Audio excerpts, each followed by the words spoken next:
Gene Shepard, humorist, after-dinner speaker, and recipient of the Mark Twain Award for 1976. Here's Gene.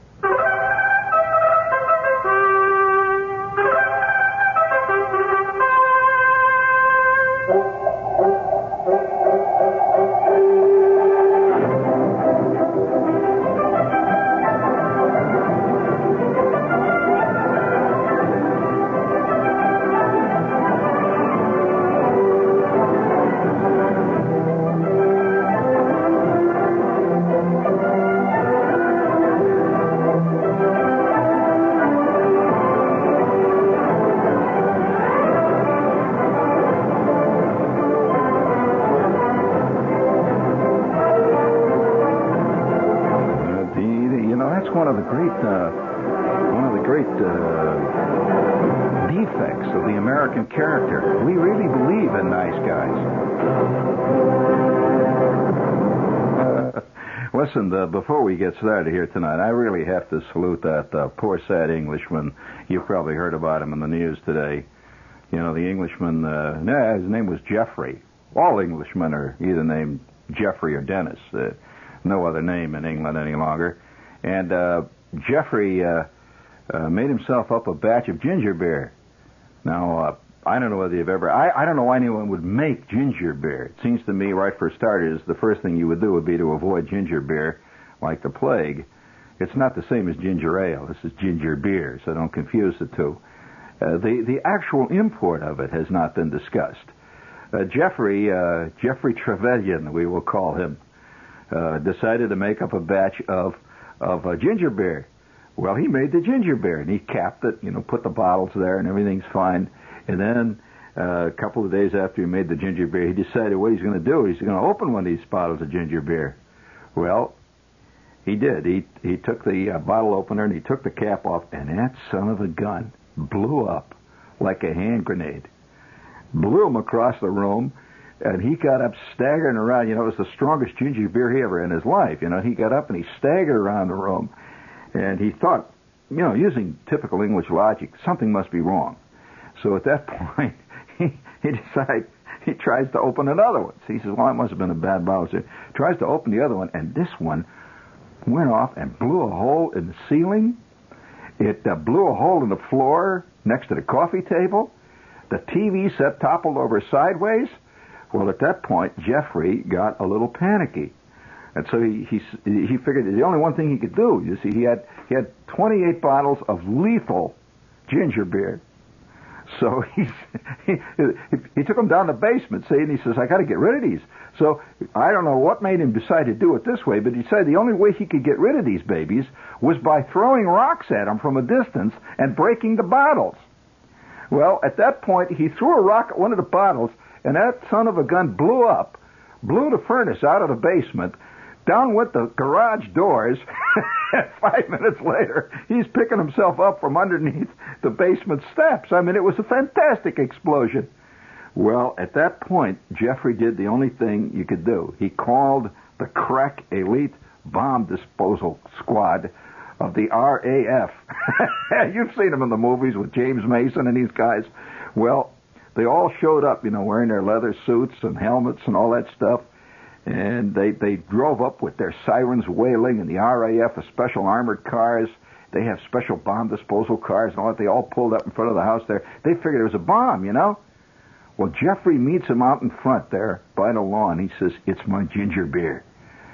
Well, at that point, one of the sergeants in the second in command of the bomb disposal squad, using a typical English expression, well, sir. He says, well, it's ginger beer? And he says, yes, it is ginger beer. And he says, I'm having trouble. So the sergeant takes one of the bottles, and just to see what happens, he throws it up against the garage. It blew the windows out of 17 houses in that block. I'm telling you the truth. Well, it was one of the most hazardous jobs that the bomb disposal squad has had in recent years, since the discovery of a 2,000-pounder beneath Westminster Abbey that was laid by the Luftwaffe 28 years ago. So Jeffrey was interviewed by the BBC local correspondent, And the only thing they wanted to know was the recipe for the ginger beer, which I think, it has a certain relevance. What the hell do they use in it? Now, I heard this, and I said to myself, a lot of people who live in New York probably don't know the relevance of the story. I think this, it's just some kind of an exotic story that happens only to people named Jeffrey that live in the south of England, which is stupid. The very reason most New Yorkers don't make anything. No, they really believe that canned peas come from the ShopRite. And they don't know. They don't know, that there's some poor little son of a gun grew them peas, and he's out there in the weeds and the hog grass and the corn borers and the pea snappers and all that. And after all that work and struggle, and the wind comes down and the rain comes down and the fungus comes down and the agriculture department comes down, finally he makes himself a cool $4 for his year's work. And he finally sells his peas, and they wind up in the ShopRite. And as far as, the average guy didn't know, hey, give me a can of peas, represents some guy's life guts. Well, I heard this story. See, I said, gee, Jeffrey and the exploding ginger beer. Nothing's working in England anymore. I mean, it's all going to hell. It really is. And it must be, very depressing to have it all pop like that, if I can use the expression. Ginger beer is an English drink. They really like it, which may be one of the reasons why England is in trouble. It's a perverse taste. To enjoy ginger beer is like enjoying bubblegum ice cream. It's just, it can be done, but only by people who have very bad problems with taste. So I'm thinking about this case. It's geez, ginger beer blowing. And I don't know whether I ever told you the story. Everybody has has his share of life's golden memories. But one of my golden memories, well, I have two golden memories relating to exploding potables. One of them deals with Mr. Selke's root beer. Now, I have kind of hesitate to tell this story because I don't want to incriminate the living. On the other hand, I don't wish to incriminate the dead either, because you never know about this reincarnation bit. I put it off. I just continually say that's ridiculous, but you never know. I have to say that my basic philosophy is based on one thing: you never can tell about anything. That's basically what I say, for what good or evil. I also basically say a penny saved is a penny earned. I also say, look before you leap. I also say, nothing ventured, nothing gained. See, I've got all these great original thoughts that I keep saying, see? And one of the things I say over and over again, you never know. Or another one of my great sayings, if you'd like to have a great shepherd saying the next time if somebody suggests anything, all you got to say, see, it fits everything in quote. All you got to say is, well, can't hurt. So, you haven't approved of something. On the other hand, you haven't disapproved. So when it hits the fan, and they come and they say to you, what hits the fan? Well, the cheese with quarter pounder hits the fan. And you say to them, I didn't say you should do it. Somebody says, well, sure you did. No, all I said was, well, can't hurt. I was wrong. It did hurt, but I didn't say to do it. Well, at that point, you're home scot-free. The universal cop-out, alibi. Now, this is very handy, incidentally, if you're in politics. If you're in politics, blame everything on the guy that's in. Well, in spite of the fact that your party had been in for 40 years prior, when Rome fell, blame it all on the last one. I mean, that's known. Now, if on the other hand, the guy that's in happens to be of your party, you blame nothing on him. You say he inherited all that bad stuff. So, in any event, evading responsibility is a major American art form. It should be made an Olympic event. I really believe, free form evasion of responsibility, team tag evasion. That's the corporate evasion, you know.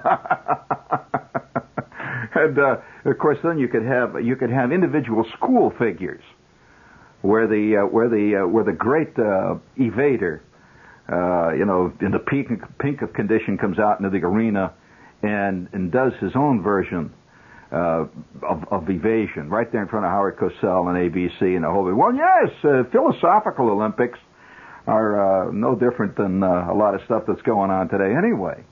You know, mental jujitsu. Oh, yes, that's basically what political campaigning is.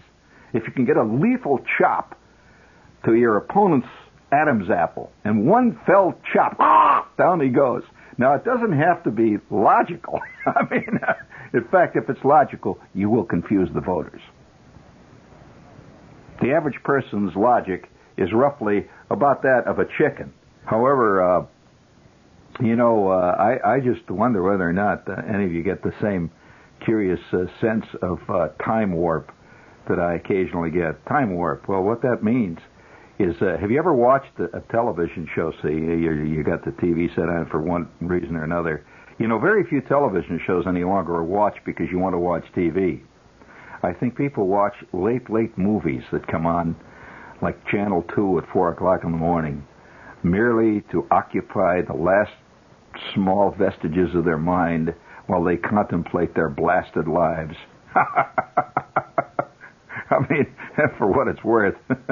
I mean, nobody can actually sit there and watch the 4,928th rerunning of a segment of I Love Lucy to enjoy it.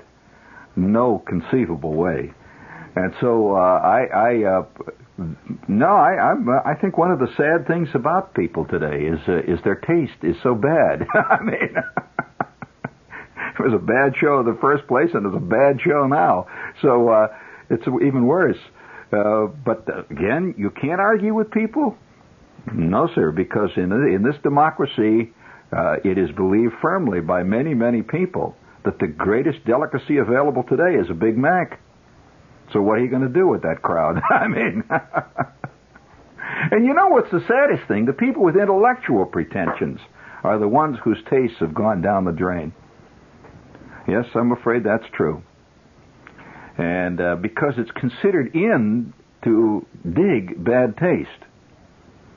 Hence, bad taste is in the saddle. I mean, you know, it makes a very nice equation. However, you know, that's not our function here. You know, the editorial function. You'll have to editorial it for yourself. However, I want to talk about time warp. I mean, you're sitting there watching TV, see, and before you can get to the knob, on comes a rerun of a show that was big, you know, like in, say, 1958.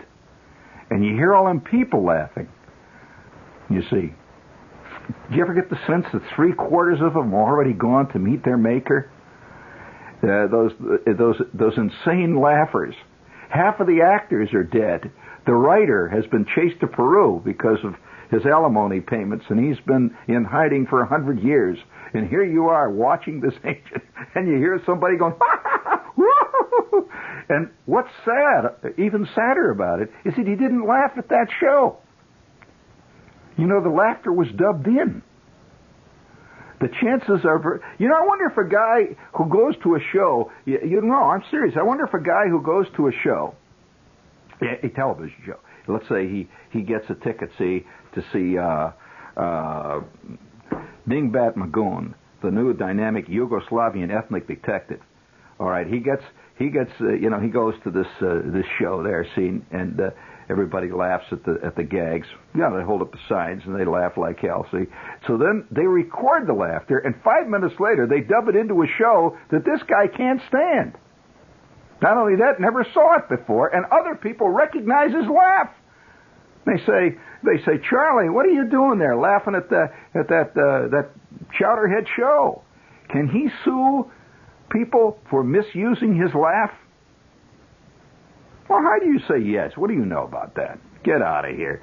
So he does it. The thing is, the time warp, you see, and it's very disturbing. I think one of the reasons why people have a real hang-up on time in our country. Our country has the greatest time hang-up probably in the history of the world. I mean, we're hung on time.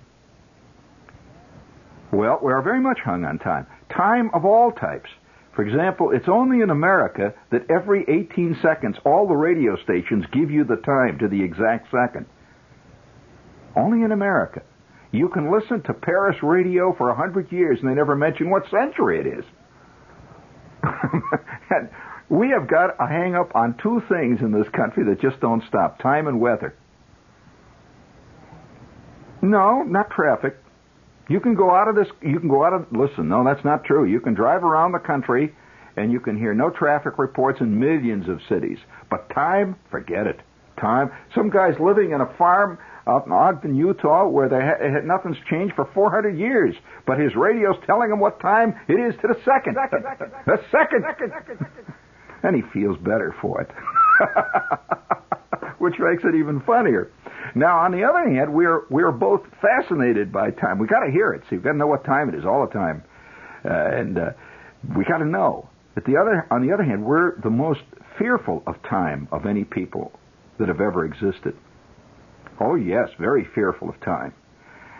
So Americans tend to get so afraid of time that they don't want it to be known by their fellow Americans that they could actually remember last Wednesday. Because that shows they have gotten older. I mean, if you can remember last Wednesday, that's pretty bad news, because then you may be able to remember last year. And if you remember last year, you're in trouble. Real trouble. In a country where time is the great enemy. Time is a terrible enemy. Only in this country. By the way, time in other countries is looked upon as the great friend. Hence, how do you think such an expression as time heals all wounds comes about? We wouldn't consider that. In fact, in America, you would say time inflicts all wounds. That's the American view of it, which is tragic. Really sad, because time is as inescapable as gravity, the sky, sand. Oh, you can escape gravity only momentarily. Momentarily. I don't care if you fly around the world 5, 10, 1,000 times. You got to come down one day. There's no way. Even that which is in orbit comes down. Either that or burns up, which is even worse. So the problem of time, is always with us. It's always there. And so when you get this, only in America, I think one of the reasons why we are that way is that we are the only country in the world that endlessly re-examines our past through the medium of old movies. They don't look at old movies in India, how movies were, of Indian, movies that show how India was in 1937. Well, they have them. No, I'm sorry. See, it's always assumed they don't do that because they don't have all the great advantages we have. They have no interest in it. So it's only here in this in this time-haunted crowd. Have you noticed that the time-haunt business has caused some curious things? Some people, for example, their favorite movie star is somebody who's dead and been dead 20 years. That's a sad thing. That is really sad. That's truly sad.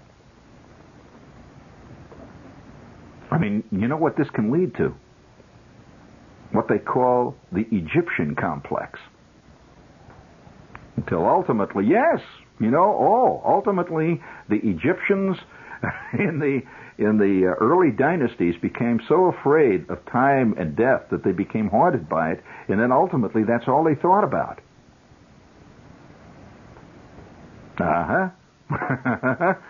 Have you seen any pyramids growing out in Paramus lately?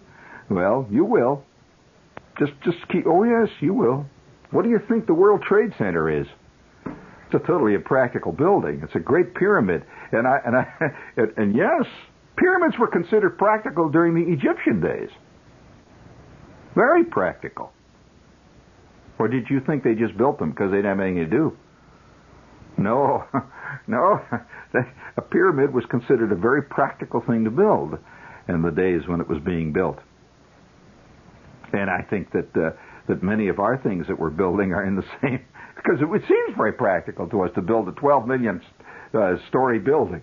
I mean, and stretches 9 miles into the air. We think it's very practical. Well, it also is a symbol of our greatness. It was during our time that we created that monster. So, it's very important, symbolic. But that, everybody tries in his own way to achieve immortality and to defeat time. Did I ever tell you about the time that Selkie's root beer blew up? Same problem. It's all connected. Don't you realize that canning vegetables is an attempt to cheat time? Of course it is. It's an attempt to put off what should have been done today. I mean, like eating the fresh peas. So you put it off till next year. And of course, eventually, just like Jeffrey Trevelyan, it starts blowing up in the basement. You got to call a bomb squad. But I've never seen fresh peas blow up. So you get deeply involved in this kind of metaphysical musing, and in that way lies madness. I'll tell you, in that way does not lie big ratings. No way. Oh no. You start thinking beyond, let's say, the third point of reference in a syllogism, and you've already left 300% of the audience behind right there. That's why politicians can say that what they do. There's very little logic in people's mind. So it says, do you realize that our country is living now in the greatest recession in the past 40 years? And are you going to tell me that the people that are in Washington today are going to do anything about it? I will look at... No logic whatsoever in the remark. But it makes sense to a lot of people. So I think it doesn't really matter. I mean, because that's another thing that Americans have. We share this with a few people in the world, and that is the belief that if we elect the right guy, it'll all begin to work. Well, that presupposes that whoever's in can control everything. A recognizable and astounding fallacy. and of course, also too, this is one of the reasons too why often people get mad at doctors when Uncle Fred gets cancer. I mean, also it leads to this kind of illogic. Well, I'll tell you this: if we can send the guy to the moon, why can't we do nothing about them potholes on Fordham Road? Have nothing in common. Nothing whatsoever in common. It's just like how many times you heard people say, "What a stupid world we live in. We can send guys to the moon, and we can send those little things up to Mars, and we can't cure the cold. I got a cold now, I can't get rid of it, and they can't cure the cold." Never wanting to accept the fact that the cold is infinitely more complex than sending anything to Venus. I mean, damn right it's right. And I might also add, economic recession and depression is economically far more subtle than a simple solution. And nobody wants to accept that. Because they hear some politicians say, what I intend to do is give jobs for everybody in the world. I intend to put them all on the government payroll. And then how can we have unemployment if everybody's working for the government? And on top of that, we will be able to reduce the taxes because everybody who's working for the government, they don't pay taxes. And so on.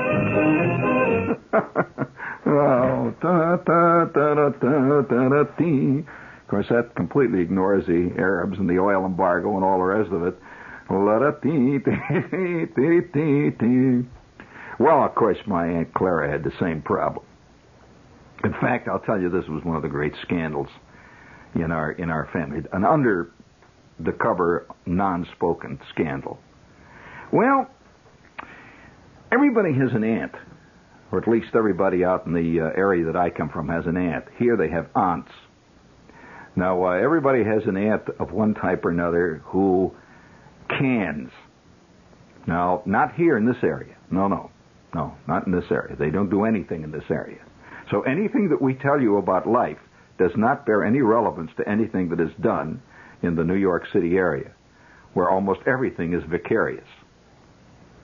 All vicarious. In fact, everything has gotten to be vicarious in New York. Sex. I know married couples, who have now begun to seriously believe that sex is going to a Swedish movie festival. Yeah, they do. They do it once a week. They go to a Swedish movie festival in some place called Cinema 12, and that's called sex. So, we're getting very complex here, aren't we, gang?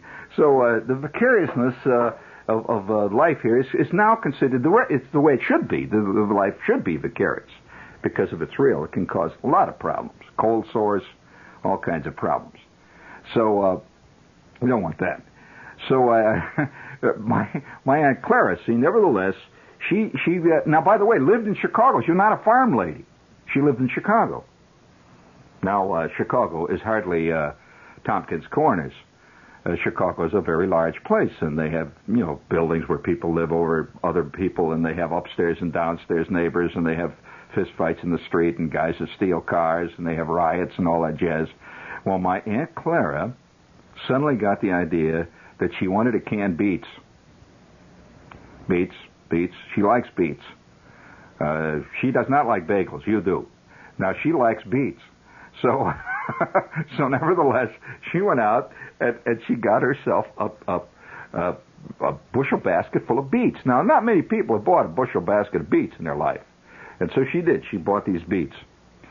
Well, she brought them home, and this was so, I'm a kid. See, I heard about Aunt Clara's beets she was going to can. Now, she was going to can pickled beets.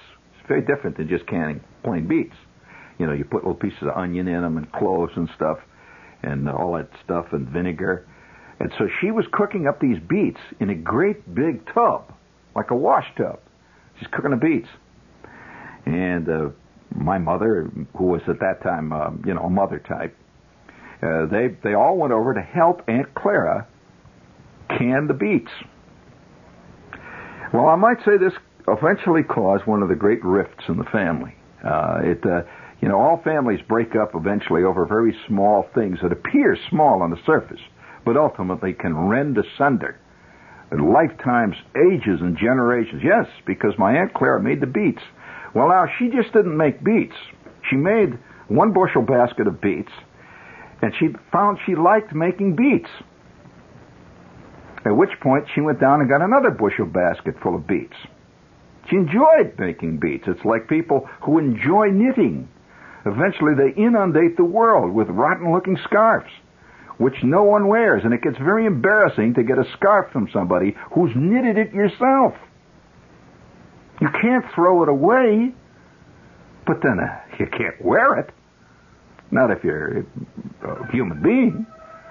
And so my Aunt Clara made in one fall semester 6 bushel baskets of beets. Do you know how many jars of ball canned beets that is? All I can tell you, her entire spare bedroom was filled with canned beets. Well, now, why did she can the beets? She kept saying, well, it's for give to other people. She lived alone. She could not eat 6 million pounds of canned beets. Well, from that minute on, and for 3 consecutive years, every time my mother went to Aunt Clara's house just to say hello, she got 2 jars of canned beets to take home. So there was only one thing she could eventually do: stop seeing Aunt Clara, which is what all of Aunt Clara's friends and relatives did ultimately. And ultimately, Aunt Clara sat in her apartment night after night with the canned beets for company, until the day that the canned beets began to blow their tops. I hesitate to tell you the rest of the story because the first 3 of them that went off, the rumor began to she lived in an apartment, by the way. The rumor began to develop throughout the entire apartment building that my Aunt Clara was making beer in her bathroom. And she was a white-haired lady with rimless glasses because fermented beets that blow up and spray the ceiling with beet juice smell very much like bad homemade beer. And it was drifting up and down the air shafts. Aunt Clara was asked to leave by the authorities, and it's been an unspoken, tragic rumor in the family that maybe she was making beer. You've been listening to Gene Shepard, humorist, author, and recipient of the Mark Twain Award for 1976.